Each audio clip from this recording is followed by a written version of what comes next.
8h26, dans un instant, je le disais, Marine Tondelier, l'invitée donc de Jean-Jacques Bourdin, la secrétaire nationale des écologistes. Mais d'abord, Françoise Degout, Elisabeth Lévy, on termine. J'aimerais vous entendre sur cette décision de la Cour européenne des droits de l'homme, cette condamnation de la Suisse, première condamnation d'un État en ce qui concerne l'inaction climatique. Est-ce qu'on est à un tournant à ce niveau-là, Françoise Degout? Oui, c'est tout à fait historique et moi je me réjouis de cet arrêt de la Cour européenne des droits de l'homme parce que, alors je sais bien ce que disent les Suisses, depuis ce matin ils réagissent en parlant de l'ingérence des juges, d'une ingérence étrangère dans la conduite des affaires du pays, certes, mais bon, de temps en temps il faut des ingérences extérieures, je pense à la Cour pénale internationale par exemple, et je m'en réjouis parce que il n'est plus possible de rester, si vous voulez, dans cette inertie ou dans ce greenwashing. Moi je ne suis pas du tout écologiste, je n'ai jamais voté écologiste de ma vie, je ne suis pas mouvementiste écologiste, mais je regarde ce qui est en train de se passer et je pense qu'il faut vraiment botter les fesses des gouvernements. Et si c'est le seul moyen de botter les fesses avec un arrêt contraignant, et avec une somme en plus de ça assez importante à verser pour si jamais la Suisse ne corrige pas le tir, eh bien j'en suis ravi.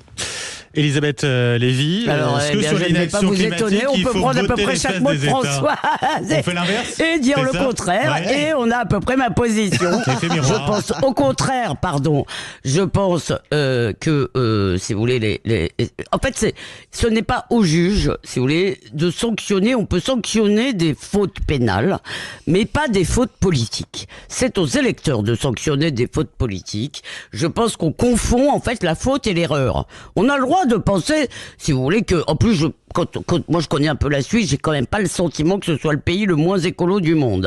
Il y a, je veux dire, y compris quand on y vit, ça fait très longtemps. Moi j'y ai vécu il y a longtemps. Il y avait déjà du recyclage partout, donc ils sont beaucoup plus écolos que nous les Suisses. Ils ont interdit les camions dans les Alpes, etc. Donc moi ce que je pense, si vous voulez, c'est que ça n'est pas à des juges de faire des injonctions à des gouvernements. On est en train, si vous voulez, de renverser complètement l'ordre démocratique. C'est aux électeurs, s'ils le veulent, de sanctionner. Ça me semble très grave. Maintenant, je parle sous le contrôle de Françoise sur les conséquences. Moi, il m'a toujours semblé, vous savez, Gérald Darmanin, il n'y a pas longtemps, a décidé de s'asseoir sur une décision de la CEDH qui a condamné la France parce qu'on avait expulsé un Tchétchène ou un Ouzbek, je sais plus, un Ouzbek, je crois, terroriste, qui avait été condamné pour terroriste ou qui manifestait des sympathies terroristes, et on l'a viré. À la grande satisfaction de beaucoup de Français, je pense. Et la Cour européenne des droits de l'homme a décidé que c'était pas bien. Et en fait, on s'en fout. On a été condamné, très bien. Je pense qu'on a dû payer une amende. Et puis voilà, ils n'ont pas de police. L'avantage, contrairement à un tribunal français qui a une police, si vous voulez, pour faire exécuter ses décisions, l'avantage de la CEDH, c'est qu'elle n'en a pas. Mais je trouve que c'est. Mais moi, je trouve ça scandaleux et je trouve surtout que ça dessaisit les peuples. Et j'aimerais, François, comme je sais que vous êtes démocrate, répondez-moi là-dessus.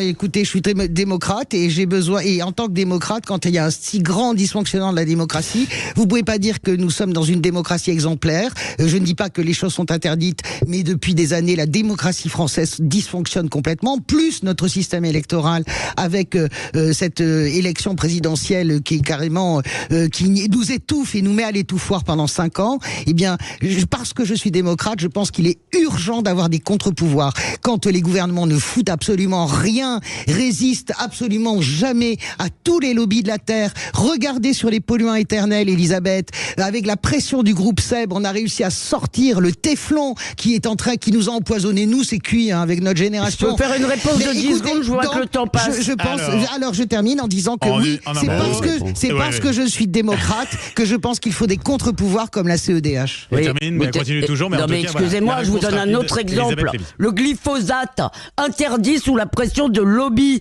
dans le monde entier. Si vous voulez, vous avez des tonnes de gens, des tonnes d'études, toutes les agences nationales de santé qui ont dit que le glyphosate c'était pas dangereux.